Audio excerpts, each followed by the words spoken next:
জয় শ্রীরাম। আপনারা প্রত্যেকেই জানেন আগামীকাল অর্থাৎ 22শে জানুয়ারি অযোধ্যায় রামলালার প্রাণ প্রতিষ্ঠা। দেশ জুড়ে এই রামলালার প্রাণ প্রতিষ্ঠা নিয়ে এখনই শুরু হয়ে গেছে বিশেষ আয়োজন। আর আজকের ভিডিওতে আমি আপনাদের জানাতে চলেছি আপনি আপনার বাড়িতে কিভাবে রামের পুজো করবেন আগামীকাল 22শে জানুয়ারি। যেভাবে পুজো করলে হিন্দু ধর্ম মত অনুযায়ী আপনি আপনার মনোবাসনা পূরণ করতে পারবেন।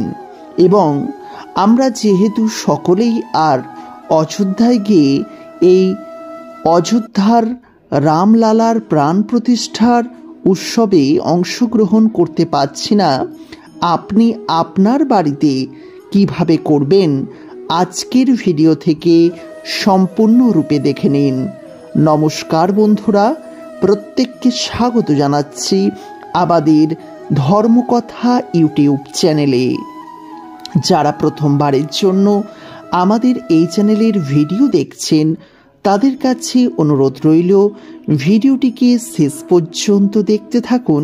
ভালো লাগলে তবেই চ্যানেলটিকে সাবস্ক্রাইব করে পাশের নোটিফিকেশন বেলটি অন করে রাখতে ভুলবেন না। প্রিয় বন্ধুরা, আপনারা প্রত্যেকেই জানেন হিন্দু ধর্মের অন্যতম দেবতা হলেন শ্রীরাম এবং তার প্রধান অনুচর হলেন বজরংবলী। তাই আমরা আমাদের কৃতকর্মের প্রাপ্তির ফল থেকে মুক্তি লাভের জন্য শ্রীরামের পুজো করে থাকি। আপনাদের মধ্যেও অনেকে রয়েছেন যারা শ্রীরামের পুজো করে থাকেন। সনাতন ধর্মে ভগবান রামের নাম সুখ, সমৃদ্ধি ও সৌভাগ্যের কারণ হিসেবে বিবেচিত হয়। আর প্রতি বছর চৈত্র মাসের শুক্লপক্ষের নবমী তিথিতে রামের জন্মদিন উপলক্ষে পালন করা হয়ে থাকে। আর এই দিনটি নবরাত্রির নবম দিন বা রামনবমী বলেও পালন করা হয়। তবে আগামীকাল 22শে জানুয়ারি দেশ জুড়ে অযোধ্যার রাম মন্দিরের রামলালার প্রাণ প্রতিষ্ঠা। আর এই জন্য আমরাও বাড়িতে প্রতি এই দিনে রাম যে প্রদীপ তা জ্বালিয়ে থাকব। তবে এই যে পুজোর তার এর বিশেষ কিছু রীতি রয়েছে। হিন্দু ধর্মীয় বিশ্বাস অনুসারে ভগবান শ্রী বিষ্ণু, যাকে বিশ্বের রক্ষক হিসেবে বিবেচনা করা হয়, তিনি ধর্ম রক্ষা ও পৃথিবীকে অধর্ম ধ্বংস করার জন্য ত্রেতা যুগের অবতার ছিলেন। কিংবদন্তি অনুসারে লঙ্কারাজ রাবণ ও তার অসুর বাহিনীর অত্যাচার থেকে মানুষকে বাঁচাতে ও ধর্মের প্রতিষ্ঠার জন্য ভগবান রাম মানব রূপে পৃথিবীতে অবতারণা করেছিলেন। অযোধ্যার রাজা দশরথের ঘরে কৌশল্যার গর্ভে ভগবান রামের জন্ম হয়েছিল। এখন আমরা আগামীকাল অর্থাৎ 22শে জানুয়ারি কিভাবে আমরা রামনবমী বা রামের পুজো করব তা জানা দরকার। ভগবান শ্রীরামের উপাসনা করলে পুণ্য লাভ হয়। আপনাকে সূর্যোদয়ের আগে খুব ভোরে ঘুম থেকে উঠে স্নান ও ধ্যান করতে হবে। প্রথমে আপনি উদীয়মান সূর্যকে অর্ঘ্য নিবেদন করতে হবে এবং তার আশীর্বাদ চাইতে হবে। যেহেতু ভগবান রাম সূর্যবংশীয় ছিলেন, তাই রামের এই পুজো নিয়মই মেনে চলতে হবে।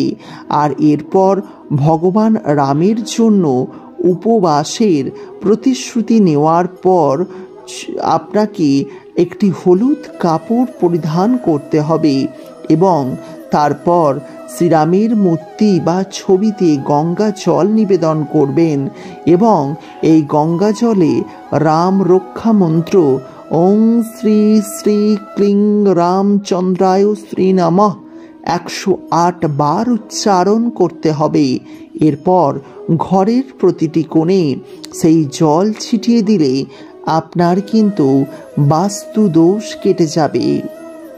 শ্রীরামকে যে জিনিসগুলি অবশ্যই নিবেদন করতে হয়, ভগবান রামের উপাসনা করলে অবশ্যই পোশাক, ফুল এবং খাবারকে সর্বদা প্রাধান্য দেওয়া উচিত। যেমন হলুদ রঙের ফুল দিয়ে রাম পুজো করা হয়ে থাকে। হ্যাঁ বন্ধুরা, হলুদ রঙের চন্দন, হলুদ রঙের কাপড়, হলুদ রঙের মিষ্টি নিবেদন করতে হয়। ভগবান রামের পুজোয় পদ্ম ফুল ও তুলসী পাতা অর্পণের অনেক গুরুত্ব রয়েছে। তারপর ধূপ ও প্রদীপ দিয়ে ভগবান রামের পুজো করুন এবং তার সঙ্গে ভগবান রামের রক্ষা কবচ হিসেবে আপনি রামচরিত মানস পাঠ করুন। যদি তা না সম্ভব হয় তাহলে যথাযথ রাম নামের রাম মন্ত্র জপ করুন। পুজোর শেষ হলে ভগবান রামের আরতি করে প্রসাদ বিতরণ করুন। আর এইভাবেই আপনি ঘরোয়া পদ্ধতিতে রাম পুজো সেরে ফেলুন। দেখবেন আপনার জীবনে সুখ, শান্তি, সমৃদ্ধি উপচে পড়বে। যারা ভিডিওটিকে দেখছেন তাদেরকে অসংখ্য ধন্যবাদ জানাই। আপনাদের কাছে অনুরোধ রইল, আগামীকাল আপনারা 22শে জানুয়ারি এই রামলালার প্রাণ প্রতিষ্ঠা উপলক্ষে বাড়িতে অতি অবশ্যই এইভাবে রামের পুজো করুন। সুফল নিশ্চিত রূপে লাভ হবেই হবে। যারা ভিডিওটিকে দেখলেন তাদেরকে অসংখ্য ধন্যবাদ জানাই।